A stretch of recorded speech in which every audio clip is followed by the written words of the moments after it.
Hello, कैसे हैं। आज फिर मैं आप लोग के साथ एक नए टॉपिक के साथ मंत्री परिषद। आपका आज का टॉपिक होगा संघीय मंत्री परिषद। लेकर के मैं स्टूडेंट एलीट पे आपके साथ रूबरू हुआ हूं और आज का जो टॉपिक होगा मंत्री परिषद होंगे। और चलिए आज का पहला प्रश्न देखा जाए। आज देखिए, पहला है, आज आपका एक सूचना दिया गया है कि इंडियन पॉलिटी भारतीय राज्य व्यवस्था का जो फाउंडेशन बैच है अनाउंस किया गया है।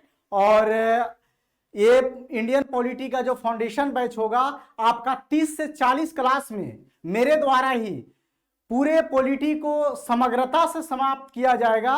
यदि आप इस बैच को यदि लेना चाहते हैं तो आप प्ले स्टोर पर जाके स्टूडेंट एलीट एप्लीकेशन डाउनलोड करें और इसे परचेज करें।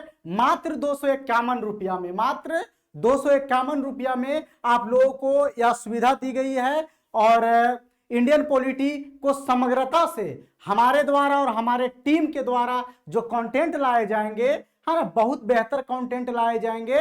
और आप लोग इस कंटेंट के माध्यम से आने वाले जितने भी एक दिवसीय परीक्षा होंगे उससे आप लोग बहुत अच्छे लाभान्वित होंगे और हर एक प्रश्न को आप डील कर सकते हैं। तो आज का पहला प्रश्न होगा, आज का पहला प्रश्न है कि यथार्थ में कार्यपालिका की समस्त सत्ता निम्नलिखित में से किसमें निहित होती है। देखिए, मैंने बताया होगा कि जब मंत्री परिषद की बात कहूं तो अनुच्छेद 74 की बात मैं करूं, जब अनुच्छेद 74 की जब चर्चा किया जाए तो उसमें बताया गया है कि भारत के जो भी मंत्री परिषद के जो भी वास्तविकता होंगे, वास्तविक प्रमुख जो होंगे या भारत के जो भी वास्तविक प्रमुख होंगे वे प्रधानमंत्री ही होंगे। उनकी अध्यक्षता प्रधानमंत्री के द्वारा किया जाता है। और बोला जाए कि भारत में राष्ट्र का अध्यक्ष कौन होते हैं या वास्तविक प्रधान कौन होते हैं तो राष्ट्रपति। लेकिन यहां बोला जाए कि भारत के वास्तविक सत्ता का जो प्रमुख होते हैं, वास्तविक शक्ति का जो प्रमुख होते हैं, भारत के प्रधानमंत्री होते हैं। और यहां बोला गया है इस प्रश्न में कि यथार्थ में कार्यपालिका की समस्त सत्ता निम्नलिखित में से किसमें निहित होती है। तो मैं बता दूं कि कार्यपालिका शक्ति जो होती है प्रधानमंत्री में निहित होती है, प्रधानमंत्री में निहित होती है। और मैं यहां यह भी चर्चा करता चलूं कि प्रधानमंत्री का जो अध्यक्ष होते हैं, प्रधानमंत्री का अध्यक्ष मंत्री परिषद का जो अध्यक्ष होते हैं आपका प्रधानमंत्री होते हैं। चलिए अगले प्रश्न की ओर चलते हैं। अगला प्रश्न है आपका, भारत के केंद्रीय मंत्री परिषद की बैठक की अध्यक्षता करते हैं। तो मैंने अभी बताया कि जब भी लोकसभा में जो लोकसभा के सदस्यों का जब चुनाव में जीत करके सदन जाते हैं तो मंत्री परिषद का जब गठन किया जाता है तो मैंने बताया होगा कि, है ना, प्रधानमंत्री के सलाह से ही राष्ट्रपति के द्वारा मंत्रियों की नियुक्ति की जाती है। और मंत्री परिषद की जो, है ना, जो प्रमुख नेता होते हैं, जो नेतृत्व करते हैं, वे प्रधानमंत्री के द्वारा किए जाते हैं। यहां पूछा गया है कि भारत के केंद्रीय मंत्री परिषद की बैठक की अध्यक्षता करते हैं तो आपका, है ना, प्रधानमंत्री के द्वारा अध्यक्षता की जाती है। प्रधानमंत्री इनके, है ना, बहुमत दल के नेता होना है। कहने का मतलब है कि मंत्री परिषद की जो नेता होंगे, मंत्री परिषद को जो नेतृत्व करेंगे वो प्रधानमंत्री के द्वारा किया जाएगा। चलिए तो अगले प्रश्न की ओर चलते हैं। अगला प्रश्न है आपका कि मंत्री परिषद निम्नलिखित में से किसके प्रसाद पर्यंत, है ना, पदासीन रहता है। तो मैं बता दूं कि मंत्री परिषद की यदि बात कही जाए तो सामूहिक रूप से, मैंने बताया होगा कभी कि मंत्री परिषद, है ना, मंत्री परिषद सामूहिक रूप से,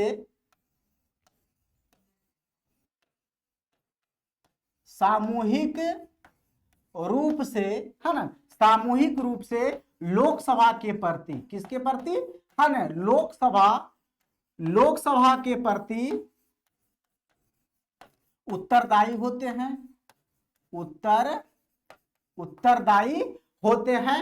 और यदि बोला जाए कि व्यक्तिगत रूप से देखा जाए, है ना, कि व्यक्तिगत व्यक्तिगत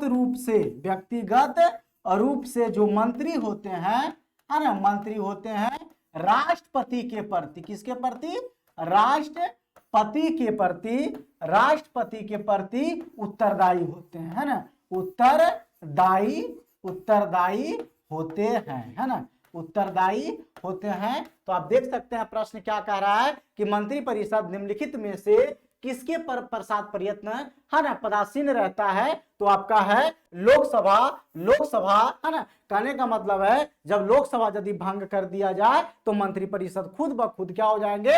भंग हो जाएंगे। तो इसलिए बोला जाए कि लोकसभा के प्रति ही मंत्री परिषद उत्तरदायी होते हैं। लेकिन व्यक्तिगत रूप से देखा जाए कि मंत्री को देखा जाए तो राष्ट्रपति के प्रति उत्तरदायी होते हैं। प्रधानमंत्री के सलाह से राष्ट्रपति के द्वारा मंत्री पद से किसी व्यक्ति को हटाया जा सकता है। चलिए अगले प्रश्न की ओर चलते हैं।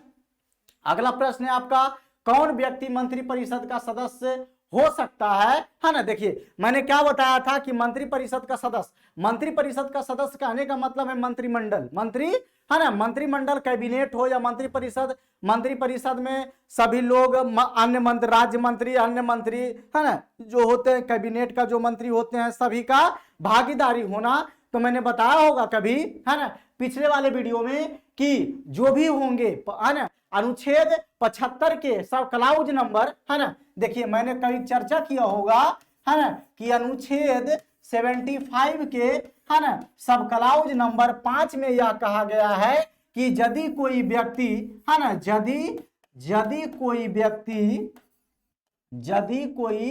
व्यक्ति, है ना, बिना किसी सदन, है ना, सदन के सदस्यता के, है ना, सदस्यता के मंत्री यदि बनता है, क्या बनता है? मंत्री यदि बनता है तो यह कहा गया है कि किसी भी सदन, या तो उच्च सदन हो या तो निम्न सदन हो, 6 माह के अंदर, है ना, 6 माह के अंदर उसे दोनों सदनों में से किसी एक सदन का सदस्यता लेना अनिवार्य हो जाता है, अन्यथा उनकी मंत्री पद को क्या किया जाता है? समाप्त कर दिया जाता है। तो प्रश्न है आपका कि कौन व्यक्ति मंत्री परिषद के सदस्य हो सकते हैं? देखिए, है ना, लोकसभा का सदस्य भी हो सकता है, मैंने बताया अभी कि या तो लोकसभा का सदस्य हो सकता है ना, उच्च सदन का हो सकता है या निम्न सदन का, है ना, आपका राज्यसभा का भी सदस्य हो सकता है। राज्यसभा कहने का मतलब उच्च सदन। अब यहाँ है कि संसद सदस्य, संसद का निर्माण कब होगा भाई? तो लोकसभा, देखा जाए लोकसभा और राज्यसभा और प्लस राष्ट्रपति को जब मिलाया जाए तो सांसद का निर्माण होगा। तो सांसद देखा जाए लोकसभा और राज्यसभा के दोनों सदस्य का होना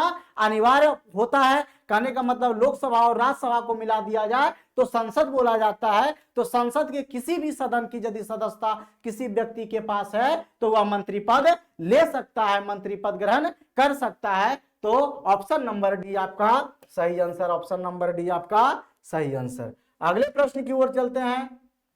अगला प्रश्न है, क्या राज्यसभा में मनोनीत व्यक्ति मंत्री परिषद का सदस्य बन सकता है? अभी मैंने बताया कि या तो राज्यसभा के मंत्री सदस्यता हो, या तो मनोनीत हो, या तो निर्वाचित हो, है ना, इससे कोई फर्क नहीं पड़ता है, या तो मनोनीत हो या तो, है ना, या तो निर्वाचित हो। राज्यसभा का यदि सदस्य हो तो उसे मंत्री परिषद में उसकी जगह बन सकती है, मंत्री परिषद की सदस्यता मिल सकती है, मंत्री बन सकता है। तो ऑप्शन नंबर डी आपका सही आंसर, आंसर नंबर बी आपका, सॉरी ए आपका सही आंसर होंगे। जी हाँ, बन सकते हैं, है ना, बन सकते हैं। चलिए अगले प्रश्न की ओर चलते हैं। अगला प्रश्न है, मंत्री परिषद के सदस्यों को पद की गोपनीयता की शपथ कौन दिलाता है? तो मैंने चर्चा किया होगा कि जब भी मंत्री परिषद की जो, है ना, मंत्रियों का जो शपथ दिलाता है ना, प्रधानमंत्री के सलाह से राष्ट्रपति उसकी नियुक्ति करती है और शपथ दिलाया जाता है मंत्रियों को। तो ऑप्शन नंबर ए आपका करेक्ट आंसर, राष्ट्रपति के द्वारा। चलिए अगले प्रश्न की ओर चलते हैं।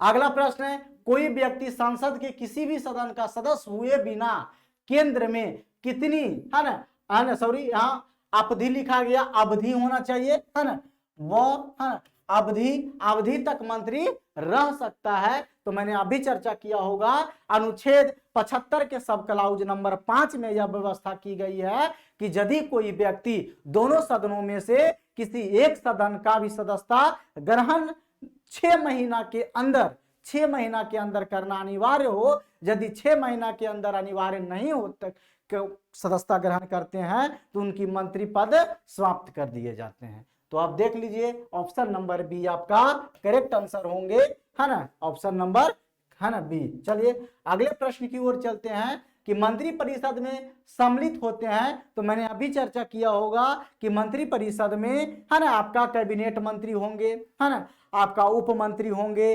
राज्य मंत्री होंगे, है ना, इन सभी को मिला करके मंत्री परिषद का निर्माण किया जाता है। कैबिनेट मंत्री, है ना, राज्य मंत्री और आपका उप मंत्री कह सकते हैं, है ना, उप मंत्री कह सकते हैं। मंत्री 3 प्रकार के बनाए जाते हैं, एक कैबिनेट मंत्री, एक राज्य मंत्री और एक उप मंत्री, एक दूसरे को मदद करने के लिए बनाए जाते हैं। तो आप बता सकते हैं कि राष्ट्रपति, उपराष्ट्रपति मंत्री परिषद की में सम्मिलित क्या क्या होते हैं भाई। ऑप्शन नंबर ए है कि राष्ट्रपति, उपराष्ट्रपति, प्रधानमंत्री एवं अन्य मंत्री। अगला राष्ट्रपति, प्रधानमंत्री एवं अन्य मंत्री, है ना, प्रधानमंत्री एवं अन्य मंत्री। Option number D, option number D आपका, ऑप्शन नंबर डी आपका करेक्ट आंसर होगा कि मंत्री परिषद में राष्ट्रपति की कोई जगह नहीं होती है, कोई भूमिका नहीं होती है, उपराष्ट्रपति की कोई भूमिका नहीं होती है। मंत्री परिषद की बात कही जाए तो सिर्फ और सिर्फ, है ना, आपका प्रधानमंत्री और अन्य मंत्री कहने का मतलब कैबिनेट स्तर के मंत्री और राज्य स्तर के मंत्री और उप स्तर के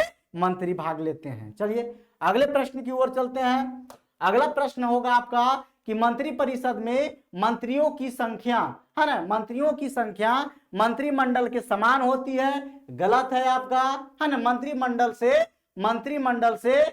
मंत्री परिषद में मंत्रियों की संख्या मंत्रिमंडल के समान होती है। गलत है, मंत्रिमंडल से कम होती है, मंत्रिमंडल से कम ही होती है ना। ऑप्शन नंबर बी, देखिए क्या बोला गया है कि मंत्रियों की जो संख्या है, मैं बता दूं कि 91वां संविधान संशोधन, है ना, 91वां संविधान संशोधन, संविधान 91वां संविधान, है ना, संविधान संशोधन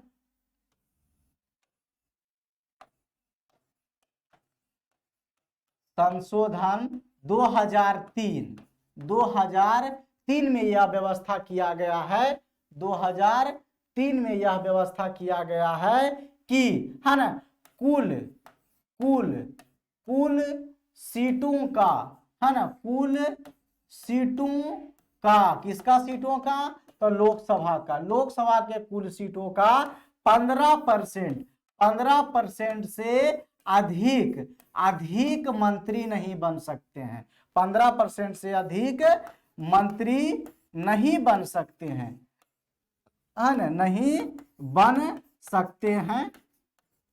बन सकते हैं। तो देखा जाए, मैंने यहां बताया कि मंत्रिमंडल से कम होती है, तो इसमें बताया जाता है, मैंने अभी वर्तमान, यदि मैं 17वीं लोकसभा की यदि बात करूं तो 17वीं लोकसभा की जब बात किया जाए तो ऐसे जब देखा जाए कि लोकसभा के सीटों की संख्या देखा जाए कि 545 में से 15% देखा जाए तो लगभग 82 मंत्रियों का गठन किया जाए। लेकिन 17वीं लोकसभा में देखा जाए तो लगभग 75 मंत्री ही कार्यरत हैं। तो मंत्री परिषद से कम हो सकते हैं, ना कि मंत्री परिषद से अधिक हो सकते हैं। चलिए अगले प्रश्न की ओर चला जाए।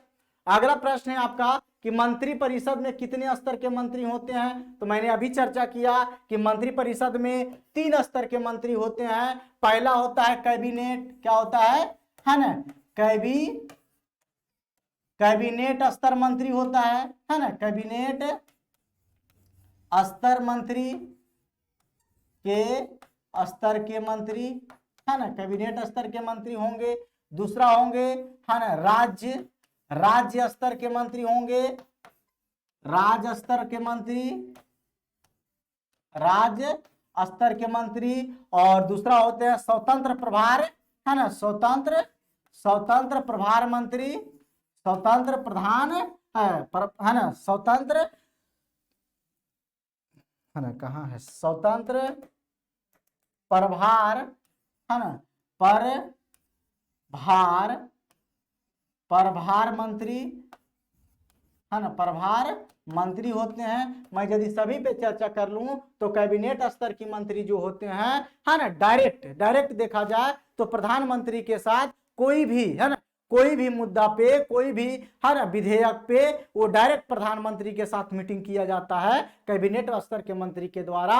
और यदि, है ना, राज्य स्तर की मंत्री को देखा जाए तो राज्य स्तर मंत्री में देखा जाए कि जो भी कैबिनेट स्तर के मंत्री होंगे उनके सहायता के लिए राज्य स्तर के मंत्री होंगे। जैसे देखा जाए कि शिक्षा मंत्री होंगे, कैबिनेट का जो शिक्षा मंत्री होंगे उन्हें मदद करने के लिए एक राज्य में शिक्षा मंत्री, एक राज्य स्तर के शिक्षा मंत्री भी होते हैं जो कि कैबिनेट स्तर के मंत्री को, है ना, क्या करे, मदद करे। और स्वतंत्र प्रभार की मंत्री के देखा जाए कि यदि राज्य स्तर के मंत्री को यदि अनुपस्थित हैं, कहीं चले जाते हैं, है ना, किसी कारणवश चले जाते हैं, तो, है ना, आपका स्वतंत्र प्रभार मंत्री उस कार्य को मदद करते हैं कैबिनेट स्तर के मंत्री को, है ना। चलिए तो अगले प्रश्न की ओर चलते हैं। अगला प्रश्न है आपका कि मंत्री परिषद में निम्नलिखित में से कौन शामिल नहीं रहता है।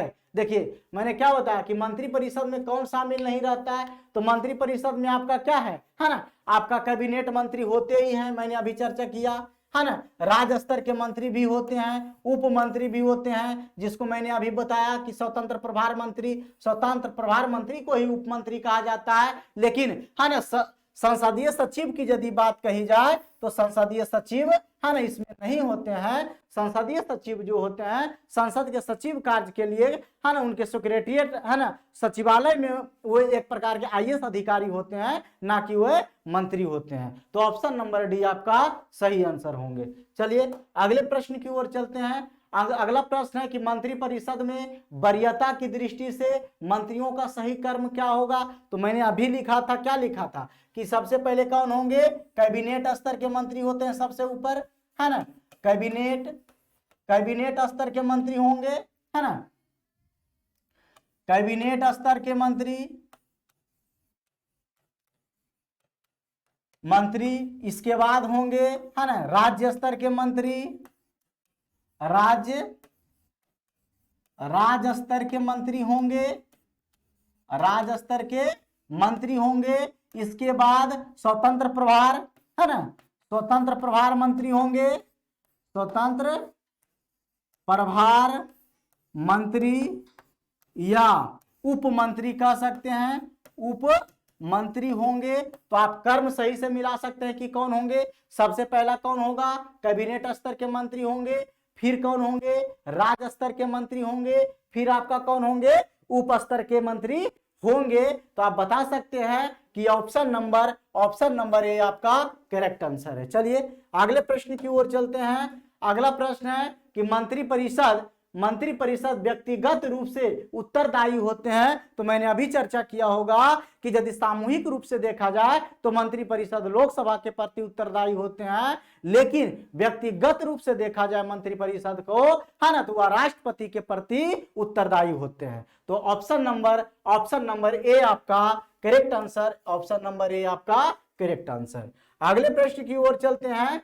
अगला प्रश्न है संघीय मंत्री परिषद के मंत्री उत्तरदायी होते हैं। देखिए बताइए अब कि संघीय मंत्री परिषद के मंत्री जो भी होते हैं उत्तरदायी होते हैं, तो किसके प्रति होते हैं, है ना। देखिए संघीय मंत्री परिषद के मंत्री, क्वेश्चन पकड़िए, है ना, डायरेक्ट मंत्री परिषद नहीं बोल रहा है ना, संघीय मंत्री परिषद यानी केंद्र में जो मंत्री परिषद बनाए जाएंगे उसके जो मंत्री होंगे व्यक्तिगत रूप से वह किसके प्रति उत्तरदायी होंगे। तो आप बताइए कि राष्ट्रपति के प्रति, है ना, सॉरी यह क्या कह रहा है कि संघीय मंत्री परिषद के मंत्री केवल और केवल लोकसभा के प्रति उत्तरदायी होंगे। चलिए अगले प्रश्न की ओर चलते हैं कि भारत में किसी भी सदन का सदस्य हुए बिना कोई व्यक्ति कब तक मंत्री पद पर आसीन रह सकता है। तो मैंने अभी चर्चा किया आप लोग के साथ कि अनुच्छेद 75 के सब क्लाउज नंबर 5 में यह कहा गया है कि कोई भी व्यक्ति यदि कोई सदन या तो उच्च सदन हो या तो निम्न सदन हो, दोनों में से यदि वह 6 महीने के अंदर सदस्यता यदि ग्रहण नहीं करती है तो उसे मंत्री पद से त्यागपत्र देना पड़ता है उसे हटाया जा सकता है। तो आप बता सकते हैं कि ऑप्शन नंबर बी आपका करेक्ट आंसर है 6 माह तक। कितना माह तक? 6 माह तक।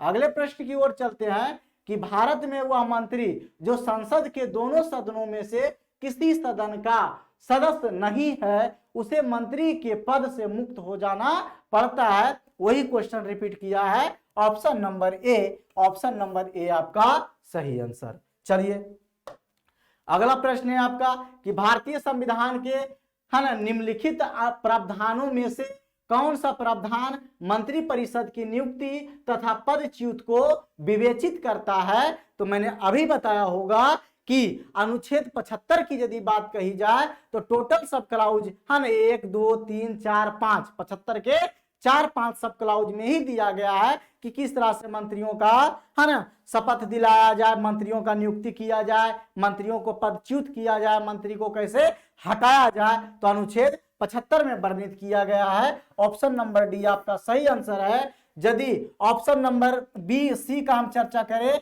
अनुच्छेद है ना 74 में कहता है ना अनुच्छेद 74 कहता है कि भारत में है ना मंत्री परिषद होंगे, है ना मंत्री एक मंत्री परिषद होंगे, है ना मंत्री परिषद होंगे। अनुच्छेद 72 कहता है, अनुच्छेद 72 का कहना है कि राष्ट्रपति का है ना राष्ट्रपति है ना राष्ट्रपति को क्षमादान है ना क्षमादान की शक्ति की चर्चा करती है ना। क्षमादान की शक्ति कहने का मतलब है कि राष्ट्रपति का इतना शक्ति है कि किसी भी अपराधी को है ना उसके सजा को माफ कर सकते हैं, उसकी सजा को प्रकृति में बदलाव ला सकते हैं, उसकी सजा को है ना बदल सकते हैं, कुछ दिनों के लिए टाल सकते हैं। ये राष्ट्रपति का अधिकार बताया गया है अनुच्छेद 72 में, है ना। चलिए अगला अनुच्छेद की बात कर ले, अनुच्छेद 70 की बात करें तो मैंने कहीं बताया होगा कि राष्ट्रपति है ना जब राष्ट्रपति और उपराष्ट्रपति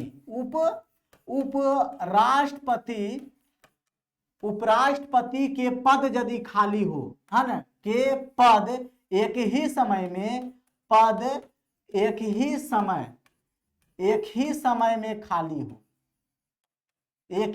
में खाली हो, है ना तो है ना भारत के सीजेआई क्या होंगे?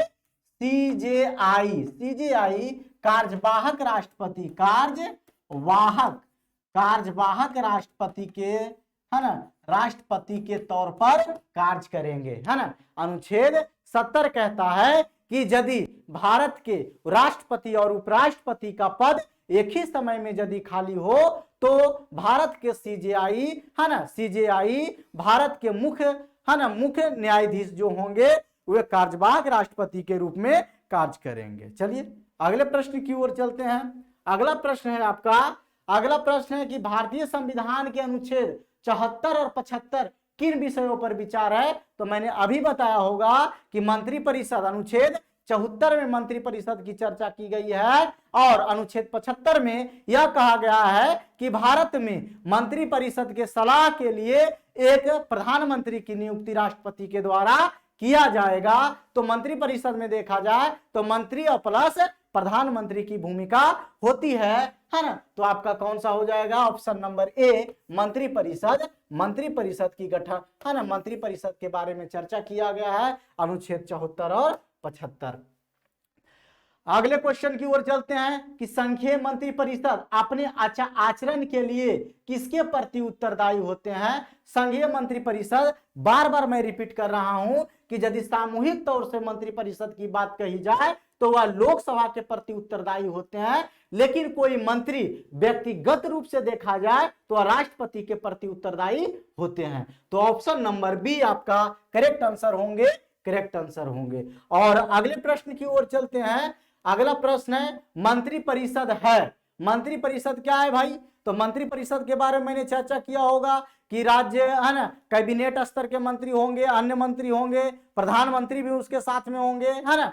और है ना, देखिए कैबिनेट जो है, कैबिनेट के बिल्कुल समान, मंत्रिपरिषद कैबिनेट के बिल्कुल समान, कैबिनेट से छोटा निकाय, कैबिनेट से बड़ा निकाय, किसी तरह से कैबिनेट से संबंधित नहीं है। ये आपका गलत है, ये भी बिल्कुल आपका गलत है। ऑप्शन नंबर ए भी आपका गलत है। और देखा जाए, है ना, ऑप्शन नंबर ए भी गलत है। कैबिनेट से छोटा तो हो ही नहीं सकता है, क्योंकि मंत्रिपरिषद का गठन जब भी होंगे तो कैबिनेट स्तर के मंत्री और राज्य स्तर के मंत्री तथा अन्य स्तर के मंत्री को मिला करके ही मंत्रिपरिषद और प्रधानमंत्री को मिला करके मंत्रिपरिषद का गठन किया जाता है। तो ऑप्शन नंबर सी आपका सही आंसर होंगे कि कैबिनेट से बड़ा निकाय होता है।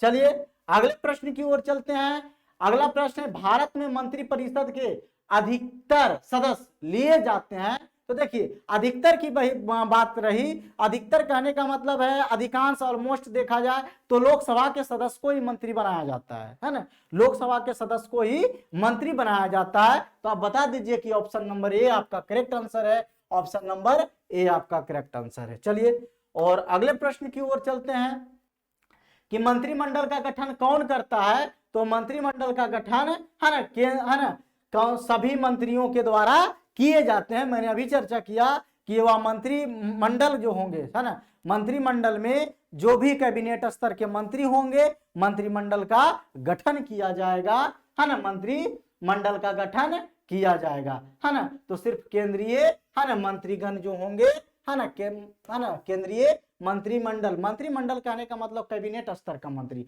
और कैबिनेट स्तर का मंत्री जो भी, है ना, जो भी आपका सेंट्रल का जो मंत्री बनाए जाएंगे, कैबिनेट स्तर के मंत्री जो बनाए जाएंगे वही, है ना, बनाए जाते हैं। चलिए अगले प्रश्न की ओर चलते हैं। अगला प्रश्न आपका, केंद्र सरकार में राज्य मंत्री की क्या स्थिति है? वह राज्यपाल द्वारा मनोनीत व्यक्ति है, गलत है ना। अगला, वह राज्य मंत्रिमंडल द्वारा मनोनीत व्यक्ति होता है, यह भी आपका गलत है। वह राज्य सरकार के हितों की देखभाल करता है। वह केंद्र सरकार का एक ऐसा मंत्री होता है जो कि मंत्रिमंडल का सदस्य नहीं होता है, ये आपका गलत है। ऑप्शन नंबर सी आपका सही आंसर है। ऑप्शन नंबर सी है, वह राज्य सरकार के हितों की देखभाल करता है। मैंने अभी क्या बताया हूं कि मान लिया जाए कोई राज्य स्तर का मंत्री हो, जैसे कैबिनेट में कोई शिक्षा मंत्री हो, और शिक्षा मंत्री के एक तो शिक्षा मंत्री हैं, तो शिक्षा मंत्री अकेले तो पूरे देश का शिक्षा व्यवस्था को नहीं देख सकते हैं। तो हर एक राज्य में कैबिनेट स्तर के राज्य मंत्री को नियुक्त किया जाता है कि वह संबंधित राज्यों से शिक्षा विभाग हो या जल संसाधन विभाग हो, सभी का वह देखभाल करते हैं, है ना। चलिए तो अगले प्रश्न की ओर चलते हैं।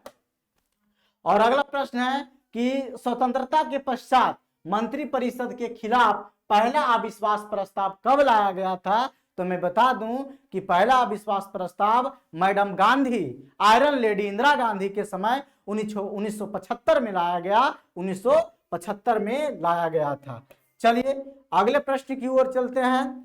अगला प्रश्न है आपका कि सामूहिक रूप से मंत्रिपरिषद किसके प्रति उत्तरदायी होते हैं? तो बार बार मैंने चर्चा किया कि सामूहिक रूप से देखा जाए तो मंत्रिपरिषद लोकसभा के प्रति उत्तरदायी होते हैं। तो ऑप्शन नंबर आपका सी आपका सही आंसर होंगे। ऑप्शन नंबर सी आपका सही आंसर होंगे। और आज का ये अंतिम प्रश्न था, और इस अंतिम सेशन से आप लोग को फिर से मैं सूचित कर देना चाहता हूं कि स्टूडेंट एलीट पे एप्लीकेशन पर, है ना, एप्लीकेशन पर मेरे द्वारा और मेरे टीमों के द्वारा आप लोगों के लिए आपका फाउंडेशन बैच, इंडियन पॉलिटी, भारतीय राज्य व्यवस्था का फाउंडेशन बैच लाया जा रहा है। और इस बैच के द्वारा, है ना, आपको 30 से 40 क्लास में आपका टोटल के टोटल आपका पॉलिटी कंप्लीट करवा दिया जाएगा। और यह मात्र